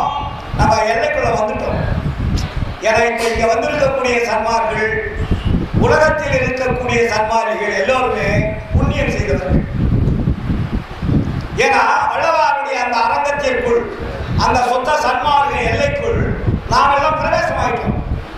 ஏன்னா அவர் சொன்ன அந்த மகா மந்திரத்தை சொல்லக்கூடிய வாய்ப்பு நமக்கெல்லாம் கிடைச்சிருக்கு. இதே ஒரு பெரிய புண்ணியம். அதுல வந்து அவங்க பயிற்சியில பாஸ் பண்றாங்களா, தோல்வி அடைகிறாங்களா, அது அப்பாற்பட்ட விஷயம். பட் நீங்க எல்லைக்குள்ள வந்துட்டீங்க. இன்னும் மற்றவர்களை வர வைப்பதற்காக துடித்துக் கொண்டு இருக்கிறீர்கள். இதான் சன்மார்க்கம். நம்ம வந்து விட்டால் மட்டும் பத்தாது, மற்றவர்களையும் இங்க வரவழைக்க வேண்டும். எல்லோரையும் நம்மவர்களாக்கிக் கொள்ளுங்கள். சுத்த சன்மார்க்கம் எதை சொல்லுது? அத்தனை பேரையும் நம்மவராக்கிக் கொள்ளக்கூடிய முயற்சியில், பயிற்சியில் இறக்கக்கூடியது பேர் தான் சுத்த சன்மார்க்கம். வள்ளலார் சுத்த சன்மார்க்க நெறி என்று ஏற்படுத்திட்டாரு. நம்ம எல்லாமே போர்டில் போட்டோம், பத்திரிகை அடிக்கிறோம், எல்லாரையும் கூப்பிடுறோம். எல்லாருக்கும் வேண்டியதை பசியான உணவு கொடுக்குறோம் இல்லைங்களா? இது வந்து ஒரு பெரிய அருமையான ஒரு வாழ்க்கை முறையில நம்ம கடைபிடிச்சுக்கிறோம். ஆனா இன்னும் நம்ம மேலே ஏறணும். நம்ம இது மேலே ஏறணும். இந்த கல்வி பத்தாது. இப்பதான் வந்து நீங்க என்ன பண்றீங்க, சன்மார்க்கத்தினுடைய சாகா கல்வியில ஃபர்ஸ்ட் கிளாஸ் வந்து நீங்க இப்போ உள்ள நுழைஞ்சிருக்கீங்க. இதுக்கு பேர் என்ன? எல்கேஜி பாடம்னு பேர். இப்போ சன்மார்க்கத்தில் இருக்கக்கூடிய அத்தனை பேரும் சாகா கல்விக்கு வந்துட்டீங்க கற்பதற்கு. ஆனா இப்போ வந்து நம்ம படிக்கக்கூடிய ஃபர்ஸ்ட் கல்வி எது தெரியுமா? இப்பதான் உள்ள நுழைஞ்சிருக்கோம். இப்போ வந்து நம்ம எல்கேஜி பாடம் படிச்சுட்டு இருக்கோம். இப்போ எல்கேஜி இருந்து அடுத்தது என்ன வரணும்? யூகேஜி, அதுக்கப்புறம் ஃபர்ஸ்ட், செகண்ட், தேர்டு இல்லையா? நடுநிலைப்பள்ளி, உயர்நிலைப்பள்ளி, கல்லூரி, அதுக்கப்புறம் காலேஜ், அதுக்கப்புறம் யூனிவர்சிட்டி, இப்படி அப்படி இப்படியே போய் லாஸ்ட்ல நீங்க ஃபைனல் ஆகும்போது என்ன பண்ணணும்? டிகிரி வாங்கணும். என்ன டிகிரி வாங்கணும்? சாகா கல்வி கற்றவன் என்ற டிகிரி வாங்கணும். சாகா கல்வி கற்பதற்கு என்ன தேவை? என்ன டிகிரி அங்க வாழ்ந்தது? யாருக்கு மனிதன் கொடுக்கிறதா? இந்த சாகா கல்வி கற்பதற்கு சர்டிபிகேட் கொடுக்கிறது யாரு? அருட்பெருஞ்சோதி ஆண்டவர் மட்டும்தான் அதுக்கு சர்டிபிகேட் கொடுக்க முடியும். வேற யாருக்கும் அந்த தகுதி இல்லை. அதனாலதான் வள்ளலார் என்ன பண்ணாரு? இந்த சன்மார்க்க சங்கத்தை யார் நடத்துறன்னு சொல்றாரு? சன்மார்க்க சங்கத்தை யார் நடத்துறது? நானே சன்மார்க்கம் நடத்துகின்றேன்னு அவர் பொறுப்பெடுத்துட்டார் இல்லையா? இந்த பாடல் வருமே, ஞாபகத்துக்கு வரல யாருக்கும்? என்ன பாட்டு சார் இது? நானே சன்மார்க்கம் நடத்துகிறேன் நம்பெருமான் தானே எனக்கு தனித்து அப்படின்னு வரும் இல்லைங்களா? அப்போ இந்த சன்மார்க்க சங்கத்தினுடைய பொறுப்பை யார் எடுத்துக்கிட்டாரு? ஆண்டவர் எடுத்துக்கிட்டாரு. ஆண்டவர் எடுத்து வள்ளலார்கிட்ட படிச்சுட்டாரு. இப்ப நம்ம என்ன பண்றோம்? சாகாத கல்வி கற்கணும். சாகாத கல்வி கற்பதற்கு நாம் என்ன பயிற்சி எடுக்க வேண்டும்? இதுதான் நமக்கு ரொம்ப முக்கியமானது. அந்த பயிற்சி எடுத்தாதான் நமக்கு மரணமில்லா பெருவாழ்வு என்பது நமக்கு கிடைக்கும். அறுவை நண்பர் அவர்கள், இனிய நண்பர், ஐயா வாங்க வேலைக்கு வாங்க. பாருங்க, எவ்வளவுதான் கற்றிருந்தாலும் எவ்வளவுதான் பேச்சு ஆற்றல் இருந்தாலும் உடனே சாப்பிட போகணும்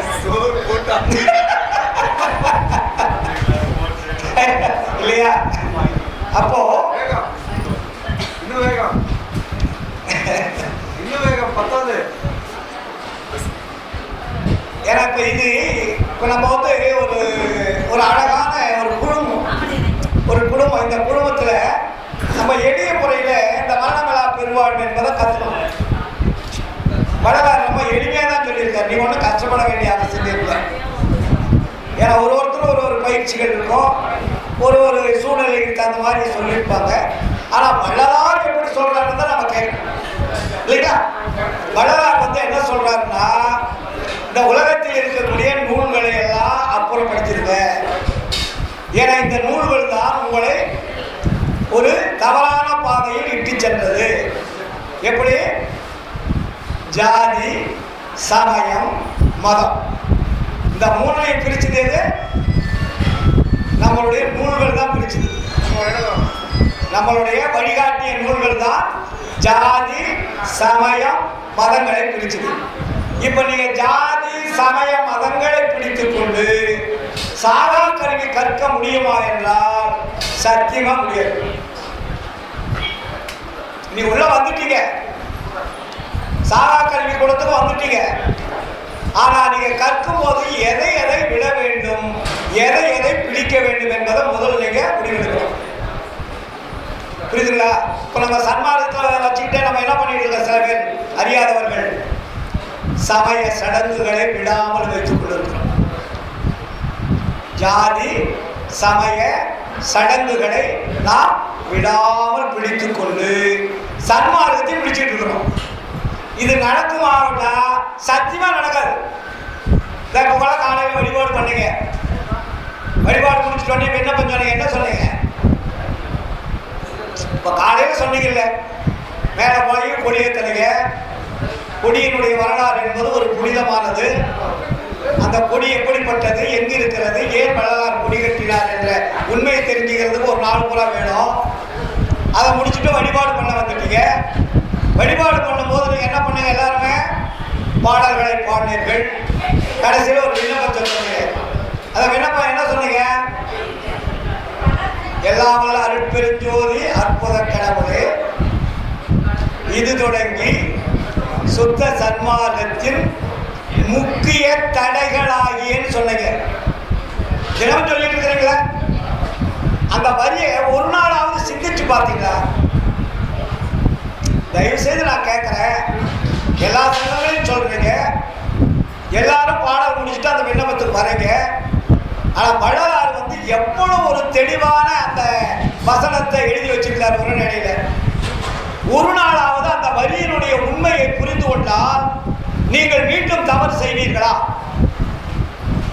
அது என்ன சொல்றாரு? எல்லாம் வல்ல பெருஞ்சோதி அற்புத கடவுளே, இது தொடங்கி சுத்த சன்மார்க்கத்தில் முக்கிய தடைகளாகியன்னு போட்டாரு.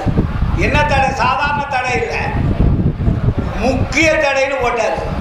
முக்கிய தடைகளாகிய சமயங்கள், மதங்கள், மார்க்கங்கள் என்பவற்றின் ஆச்சார சங்கற்ப விகற்பங்கள் எங்கள் மனதில் பற்றா வண்ணம் அருள் செய்தல் வேண்டும்.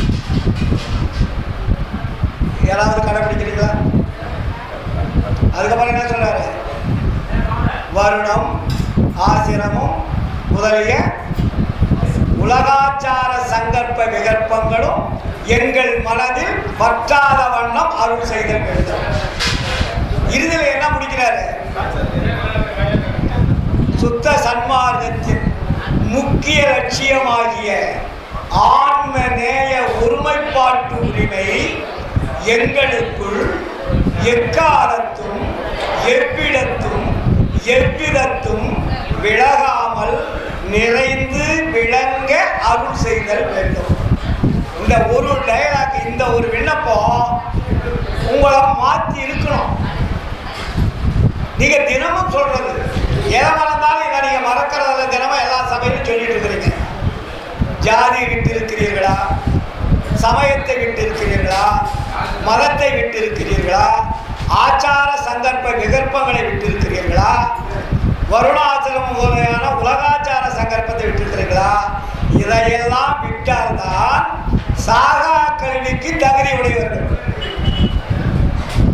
இல்லைன்னா நீங்க சாகா கல்வி கற்க முடியாது. உங்களுக்கு சாகா கல்வி கற்பதற்கு இந்த தகுதி முதல் வேணும். ஒரு ஸ்கூல்ல சர்டிஃபிகேட்டுக்கு குழந்தைய அட்மிஷன் பண்ணும்போது அவனுடைய டீட்டெயில்ஸ் கேட்குறாங்கல்ல, நீ எந்த ஊர், எந்த மதம், எந்த ஜாதி, யார் அப்பா யார் அம்மா, எல்லாமே அந்த சர்டிஃபிகேட் கொடுத்தவர்கள் தான் ஸ்கூலில் அட்மிஷன் இல்லைங்களா? அதில் ஏதாவது பர்த்டே மாறிட்டா கூட போய் திருத்திட்டு வாங்க. உலகினுடைய சாகர படிப்புக்கு இவ்வளவு முக்கியத்துவம் கொடுத்து நீங்கள் ஸ்கூலில் சேர்க்குறீங்கன்னா, வள்ளலார் சொன்ன சாகா கல்விக்கு நீங்கள் என்ன தகுதியில் இருந்தால் சாகா கல்வி பெற முடியும்? நம்ம எல்லாரும் சாகா கல்வின்னு மேடையில் பேசிட்டு இருக்கிறோம். ஆனால் சாகா கல்வி கற்பதற்கு தகுதி வேண்டும் சொன்னாரு. இந்த தகுதி யார் யாரிடத்தில் இருப்பது என்பதை நீங்கள் தான் பரிசோதனை செய்ய வேண்டும். இல்லாட்டி உங்களுடைய அதை என்னன்னு சொல்றது, அட்மிஷன் சர்டிஃபிகேட் இருக்குல்ல, அதை அருட்பெருஞ்சோதி ஆண்டவர் என்ன பண்ணுவாங்க, செக் பண்ணிட்டு உங்க டெஸ்ட்ல நீங்க என்னென்ன குவாலிட்டி பாருங்க. அங்கிற்கு உண்டோ அடக்கும் தாள் அப்படின்னு வள்ளுவர். அந்த எந்த பூட்டு போட்டோம் எந்த சாத்த முடியாது. வேற எல்லாத்தையும் நீங்க அடைச்சிடலாம், பிரேக் பண்ணலாம். அன்பிற்கும் உண்டோ அடக்கும் தாள். வள்ளுவர் ஒரு அட்டி செமத்தியான அடி கொடுப்பார். ஏன்னா அதுதான் புங்கடி பூசல் தரும். அந்த அன்பு என்ற ஊற்று ஒரு மனிதனுக்குள்ள எப்பொழுது ஏற்படுகிறதோ அந்த ஊற்றை அடக்க யாராலும் முடியாது. புரியுதுங்களா? அது பாருங்க, யாராவது யாராவது நினைச்சாங்களா? என்னடா கதிரவேல் கத்திக்கிட்டு கிடக்குறான், அவருக்கு அந்த உணர்வு ஏற்பட்டு உடனே கொண்டாந்து ஊற்ற. அதுதான் அதுதான் அதுதான் ஆன்மநேயம். ஆன்மநேயம் என்பது சும்மா வராது.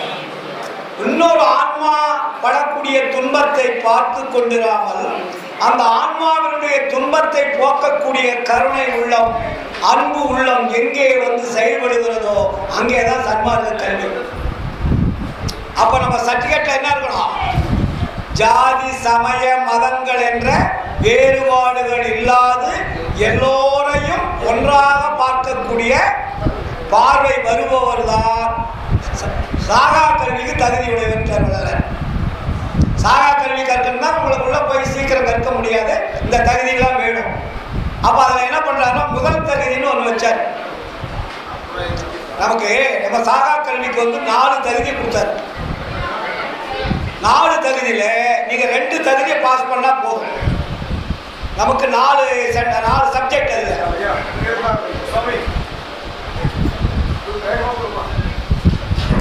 எல்லாம் காப்பி பிடிக்கிறதுக்கு அப்புறம் பேசிக்கலாமா?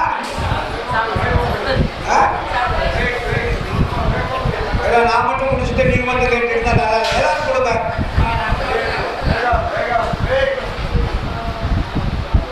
நல்லா அருமையான சுவையான காப்பி தான், சாப்பிட்டு பேசுவோம்.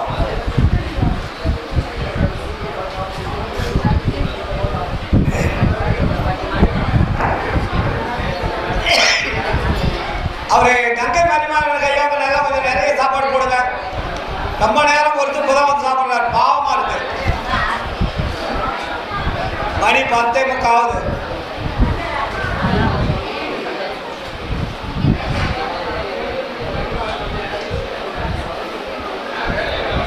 முன்னாடி கொண்டாந்து காப்பி.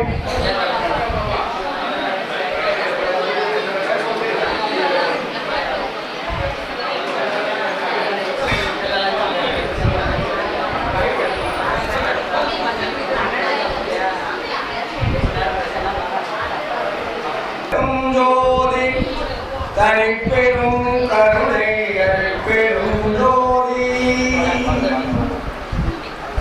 இடைவேளைக்கு பிறகு மீண்டும் தொடர்கிறோம்.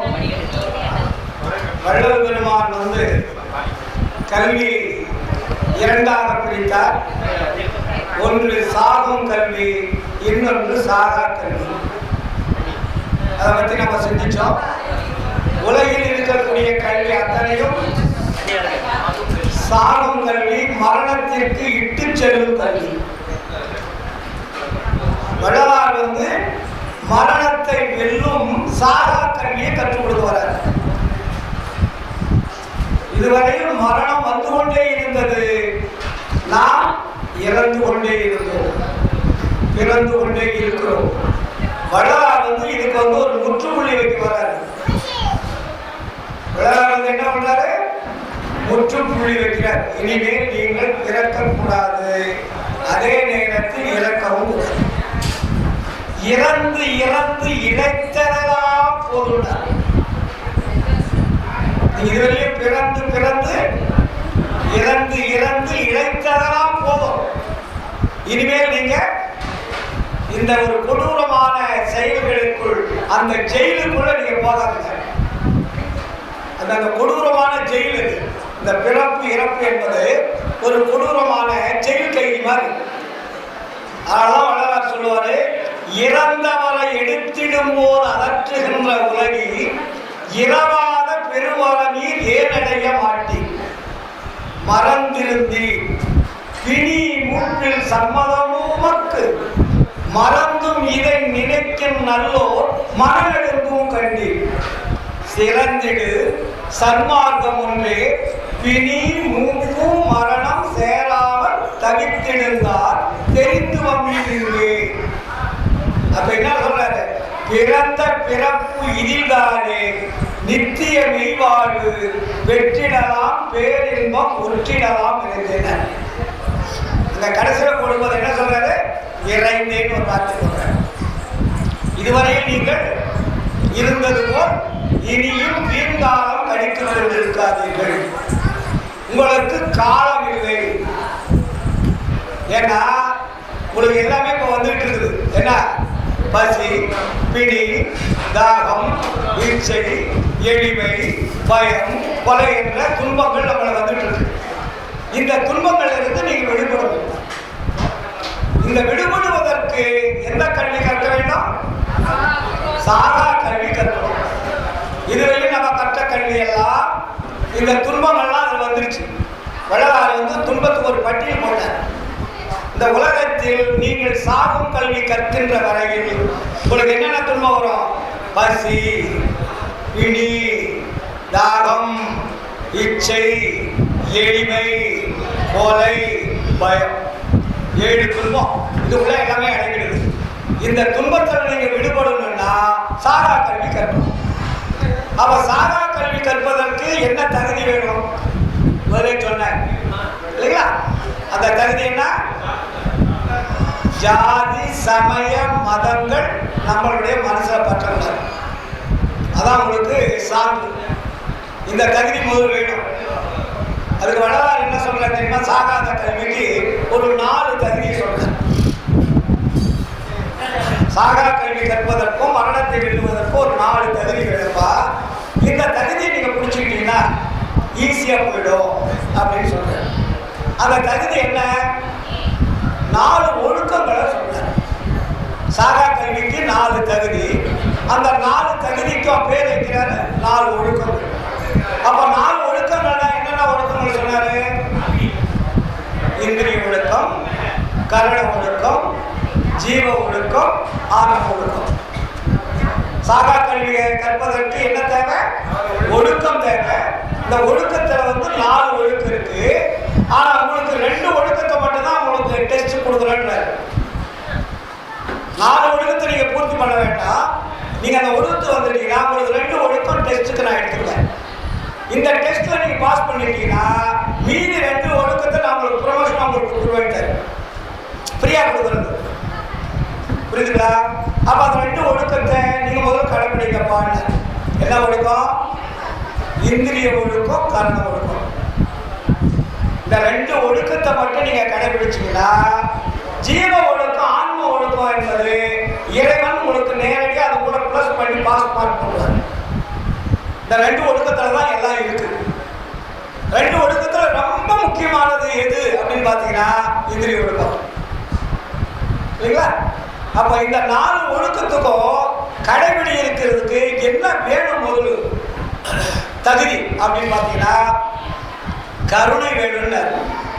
ஃபர்ஸ்ட் என்ன தகுதி வேணும்? அதுக்கு என்ன பேர் வச்சார் வள்ளலார் தெரியுமா?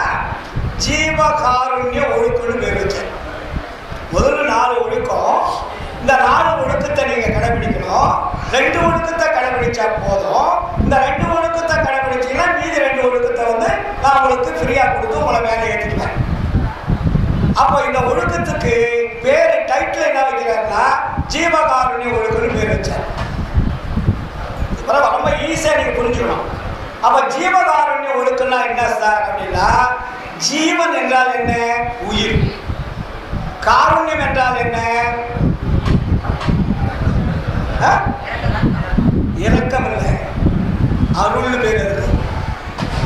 இடத்துக்கு தகுந்த மாதிரி பிரிப்பார்.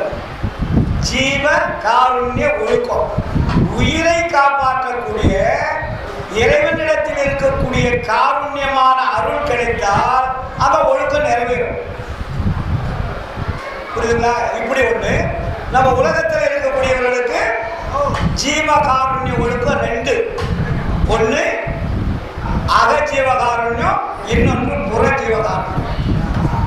அகத்தில் இருப்பதுக்கு பேரு ஜீவன், புறத்தில் இருக்கிறதுக்கு பேரெல்லாம் ஜீவர்கள் தான். அதனாலதான் அதுக்கு ஜீவன் பேர் வச்சாரு. ஆன்மான்னு பேர் வச்சாரா? ஆன்ம காருண்யம் எங்கேயாவது சொல்லியிருக்காரா? அப்ப ஜீவ காருண்யம் அப்படின்னா உன்னுடைய அகத்தில் உன்னை இயக்கக்கூடிய உயிரும் அழியாமல் இருக்கணும். புறத்தில் இருக்கக்கூடிய ஜீவர்களை அழியாமல் இருப்பதற்கு நீங்க காருண்யமாக உங்களை மாற்றிக்கொள்ள வேண்டும். அதான் அகஜீவகாருண்யம், புறஜீவகாருண்யம். மற்ற உயிர்களை எல்லாம் காப்பாற்ற. அதனாலதான் எல்லா உயிர்களும் இன்புற்று வாழ்கள் சொன்னார். அப்ப அந்த உயிர்களை நீங்கள் காப்பாற்றுகின்ற பொழுது உங்களுடைய உயிர் காப்பாற்றப்படும் அர்த்தம். புரியுதுங்களா? உங்க உயிர் தானா காப்பாற்றப்பட மாட்டா, மற்ற உயிர்களை நீங்கள் காப்பாற்றுகின்ற பொழுது உங்கள் உயிர்கள் காப்பாற்றப்படும். சார், அந்த உயிருக்கும் இந்த உயிருக்கு என்ன சார் சம்பந்தம் கேள்வி கேட்கலாம்ல? அது அங்க இருக்குது, இது இங்க இருக்குது. இதுக்கு என்ன கனெக்ஷன் இருக்கு? அதுக்கு ரெண்டு பேருக்கு ஏதாவது உயர் சொல்லி இருக்கிறாங்களா அப்படின்னு கேட்கலாம். வள்ளலார் அங்க தெளிவா சொல்லுவாரு, நீங்கள் மற்ற உயிர்களை துன்பப்படுகின்ற பொழுது அந்த உயிர்களை கருணை நிமித்தமாக நீங்கள் காருண்யம் வைக்கின்ற பொழுது அந்த உயிர்கள் நிலத்திலே இருக்கக்கூடிய ஆன்மாவும் ஜீவனும் மகிழ்ச்சி அடைகின்றது. அது பேருன்னா ஆன்ம மகிழ்ச்சி, ஆன்ம நெகிழ்ச்சின்னு பேரு. அது வேறு ஆன்ம மகிழ்ச்சி, ஆன்ம நெகிழ்ச்சி. இந்த மகிழ்ச்சி நெகிழ்ச்சி என்னன்னு பாத்தீங்கன்னா வாய்ஸ். இப்ப நான் பேசுறேன், உங்களுக்கு கேக்குதா? அப்ப உங்ககிட்ட என்ன இருக்குது கேட்கறதுக்கு? காது இருக்கு. இப்ப நான் பேசுறேன், கேட்கறீங்க, என்னுடைய சப்தமானது உங்களுடைய செவியின் வழியாக உள்ளே போகும். இதான லிங்க். அப்போ இந்த ஆன்ம நெகிழ்ச்சிக்கும் ஆன்ம மகிழ்ச்சிக்கும் ஆன்ம உருக்கத்துக்கும் என்ன தொடர்பு அப்படின்னா, நீங்கள் ஆன்மா மகிழ்ச்சி அடைகின்ற பொழுது ஆன்ம உருக்கம் ஏற்படுகின்ற பொழுது அப்போ ஆன்ம நெகிழ்ச்சி என்பது அங்கு ஒரு உற்பத்தி ஆகும். அது மின்காந்த அலைகளாக அந்த ஆற்றல் இங்க வருது.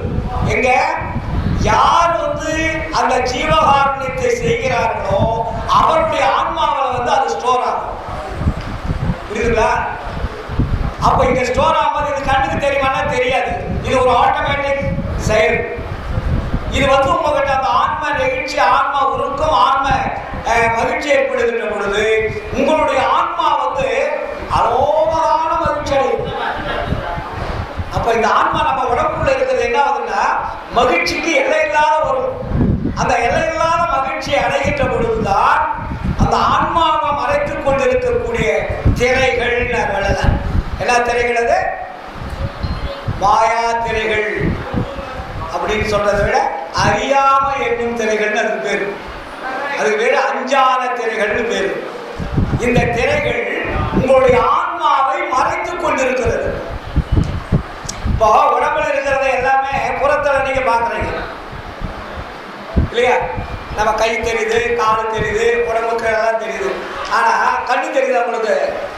உங்க கண்ணு தானே, உங்க கண்ணை உங்களால பார்க்க முடியுமா? உங்க மூக்கு தானே உங்களால பார்க்க முடியுமா? உங்க வாய் தான் பார்க்க முடியுதா? உங்க தலையை நீங்களே பார்க்க முடியுதா? அப்ப என்ன தேவை பார்க்கறதுக்கு? கண்ணாடி வேணும். அதுபோல அந்த ஆன்ம நெகிழ்ச்சி, ஆன்ம உருக்கம், ஆன்ம இரக்கம் என்பது கண்ணாடியில் உங்கள் முகம் தெரிவது போல மற்றவருடைய ஆன்மாவில் இருந்து உங்க ஆன்மாவுக்கு தனித்தானே தெரியும். புரியுதுங்களா? உங்க முதுகு உங்களுக்கு தெரியாது. ஆனா உங்களை இயக்கிக் கொண்டிருக்கக்கூடிய மெய்ப்பொருள் என்னும் ஆன்மா உங்களிடத்தில் இருக்கிறது. ஆனா உங்க கண்ணுல பார்க்க முடியலையே. நம்ம உடம்புல இருக்கக்கூடிய நம்முடைய ஆன்மாவை, நம்முடைய ஜீவனை நம்மால் பார்க்க முடியவில்லை. நம்ம கண்களுக்கு எது தெரிகிறது? இந்திரியங்கள் மட்டும் தெரிகிறது. இந்திரியம் என்றால் என்ன? கண், மூக்கு, காது, செவி, மெய்யன் சொல்லக்கூடிய ஐம்புலன்கள். இந்த ஐம்புலன்களை இயக்கக்கூடிய அகத்தில் இருக்கக்கூடிய ஐம்புலன்கள் இருக்கு. அது தெரியுமா? தெரியாது. அதுக்கு பேர் தான் இது ஸ்தூல பஞ்சாட்சரம், அது சூட்சும பஞ்சாட்சரம் வச்சாங்க. இதுக்கு சமயங்கள் என்ன சொல்லிட்டாங்க? இதுக்கு மந்திரத்தை ஸ்தூலத்துக்கும் சூட்சுமத்துக்கும் நாம ஒரு பேர் வச்சான். என்ன பேரு? சிவாய நமகோ நமச்சிவாய. சிவாய நமத்தை எழுதி திருப்பி போட்டீங்கன்னா நமச்சிவாய. புரியுங்களா? இதான் அவங்க மந்திரம். ஆனா வள்ளலார் என்ன பண்றாரு? இந்த மந்திரம் எல்லாம் இந்திரியங்களோட முடிஞ்சு போதுப்பா. அது கரணத்துக்கும் போறதில்ல, ஜீவனுக்கும் போறதில்ல, ஆன்மாவுக்கும் போறதில்லை. அப்போ கடவுள் எங்கே இருக்கிறார், எப்படி இருக்கிறார், என்ன செய்து கொண்டிருக்கிறார், அவருடைய நாம ரூப பெயர் என்ன என்பதை இதுவரை யாரும் சொல்லவில்லை. அப்ப வள்ளலார் நமக்கு 4 ஒழுக்கத்துல 4 வல்லபங்களை நமக்கு கொடுக்கிறார். ஃபர்ஸ்ட் சாதா கல்விக்கு நீங்க கடைபிடிக்க வேண்டியது எப்படி என்றால் நல்லா புரிஞ்சுக்கணும். சன்மார்க்கம் என்பது ஒரு தெளிவான நீரோடையாக போகும். கலக்கம் கலங்கள் இருக்கக்கூடாது. கலக்கமும் கலங்கமும் இருந்தால் அது கலங்கி கொண்டேதான் இருக்கும், தெளிவடையாது. வள்ளலார் மிக தெளிவாக சொல்லுவார், 4 பகுதிகள். அந்த 4ஐயும் கடைபிடிப்பதற்கு நீங்கள் என்ன செய்ய வேண்டும்னா, அழகான ஒரு பாடல் சொல்வாரு, சாகாத கல்வியே கல்வி. என்னது பேரு? நீ கல்வின்னு எடுத்துக்கிட்டீங்கன்னா சாகாத கல்வி மட்டும்தான் கல்வி. நீங்க எல்லாம் கல்வியே பேர் சொல்லாதான்ட்டார். சாகாத கல்வியே கல்வி, ஒன்றே சிவம்தான் என அறிந்த அறிவே தகும் அறிவு. இந்த 2 வரிகளை என்ன புரிஞ்சுக்கிட்டீங்க? சாகாத கல்வியை கற்பதுதான் கல்வி. அப்ப அந்த கல்வியை தெரிந்து கொள்வதற்கு என்ன பண்ணுமா? ஒன்றே சிவம்தான் என அறிந்த அறிவே தகும் அறிவு. உனக்கு அறிவு வேலை செய்தனா, நீங்க ஒரு கடவுள் என்பதை விட்டு இன்னொரு கடவுள் இருக்கிறார் என்று நினைத்தால் நீ அந்த கல்விக்கு தகுதியாக்க மாட்டார். அந்த கல்வியை பேசுறதோ படிக்கிறதோ ஒரு தகுதியே கிடையாது. ஒன்றே சிவம்தான் என அறிந்த அறிவே தகும் அறிவு. 3வது, மலம் 5 என்ற வல்லவமே தனித்த பூரண வல்லபம். வல்லபம்னா என்ன? ஒரு நாட்டடிக்கிறது, வீட்டடிக்கிறது, கொள்ளடிக்கிறது, கொலை பண்றது, கள்ளக்காதல் பண்றது, கள்ளக்கடத்தல் செய்வதெல்லாம் வல்லபம் அல்ல. மலம் 5 என்ற வல்லபமே தனித்த பூரண வல்லபம். அதுக்கப்புறம் என்ன சொல்றாங்க? வேகாத காலாதி கண்டுகொண்டு எப்பொருளும் விளைய விளைவித்த தொழிலே மெய்த்தொழிலதாகும். 4 பட்டியல் போட்டார். எது? சாகா கல்வி, கடவுள் ஒருவரே என்பது, மலத்தை 5ஐயும் வெல்லுவது, அதுக்கப்புறம் சாகாது இருக்கக்கூடிய தொழில். வேகாத காலாதி கண்டுகொண்டு எப்பொருளும் விளைய விளைவித்த தொழிலே மெய்த்தொழில். அதுதான் மெய்த்தொழில். நம்ம செய்கிற தொழிலா பொய்த்தொழில். இந்நான்கையும் ஒருங்கே வியந்து அனுபவிக்கின்ற வாழ்வே மரணமில்லா பெருவாழ்வு வாழ்வதற்குள்ளான தகுதி பெற்றது. வேகாத காலாதி கண்டுகொண்டு எப்பொருளும் விளைய விளைவித்த தொழிலே மெய்த்தொழிலதாகும். இந்நான்கையும் ஒருங்கே வியந்து அடைந்து மாகாதலுற எல்லாம் வல்ல சித்தாகி நிறைவான வரமே இன்பமா. மண்ணுமிது நீ வெற்ற சுத்த சன்மார்க்கத்தில் மரபென்று உரைத்த குருவேனர். சுத்த சன்மார்க்கத்தினுடைய மரபு என்ன? 4. அந்த 4 ஒரு சாகாத கல்வி, கடவுள் ஒருவரே என்பது, மரங்களை வெல்வது, அழியாமல் இருக்கக்கூடிய தொழிலை கற்றுக்கொள்வது. இப்போ நம்ம அழிகிற தொழில் தான் கற்றுட்டு இருக்கோம். அழியாமல் இருக்கக்கூடிய தொழில் எதுன்னா அதுதான் மரணத்தை வெல்வது, அருளை பெறுவதுன்னு அர்த்தம். இந்த அருளை பெறக்கூடிய தொழிலை கண்டுபிடிச்சிட்டீங்கன்னா உங்களுக்கு மரணம் கிடையாது. அப்ப இந்த 4ஐ நீ எப்படி பெற முடியும் அப்படின்னு ஒரு கிளாஸ் எடுக்கிறாரு. அதை சொல்லிட்டாரு. இந்த 4ஐயும் பெறுவதற்கு நீங்கள் என்ன தகுதியை பின்பற்ற வேண்டும் என்பதை அவர் கிளாஸ் நடத்துறாரு. நமக்கு வளர அதுக்கு பேர் தான் சரியை, கிரியை, யோகம், ஞானம்னு 4 வச்சாங்க முன்னாடி. வள்ளலார் என்ன பண்ணாரு? அதுல நன்னாங்கு 16 படித்தரங்கள் இருக்கு. சரியை, கிரியை, யோகம், ஞானம் என்று சொல்லக்கூடிய ஆன்மீக வழிகளில் அதுல 4 பாகம். அது அந்த 4 பாகத்துல 16 வழித்தடங்கள் இருக்கு. அந்த முன்னாடி இருக்கக்கூடிய முன்னாடி 12 அதை தூக்கி ஒரு பக்கமா வச்சுட்டு சரியை, கிரியை, யோகம், ஞானம் இதை ஒன்று 4 நாள் இருக்கு. சரியை சரியை, சரியை கிரியை, சரியை யோகம், சரியை ஞானம். கிரியை சரியை, கிரியை கிரியை, கிரியை யோகம், கிரியை ஞானம். யோகத்தில் சரியை, யோகத்தில் கிரியை, யோகத்தில் யோகம், யோகத்தில் ஞானம். இந்த 4, 3, 12 ஒரு பக்கமா வச்சிருந்தா நீங்க முன்னாடி படிச்சுட்டீங்க. அப்போ சன்மார்க்கம் என்ன சொல்றதுன்னா ஞான சரியை ஸ்டார்ட் பண்றாங்க. ஞானம் என்பது என்ன? அறிவு, பூரண அறிவுன்னு பேரு. ஞானம் என்பது பூரண அறிவு. இந்த பூரண அறிவை கொண்டு பூரண அருளை பெற வேண்டும். புரியுதுங்களா? அப்ப அதுக்கு என்ன நமக்கு வகுப்பு எடுக்கிறார் வளராருன்னா ஞான சரி என்றதுதான் சன்மார்க்கத்தினுடைய முதல் கல்வி.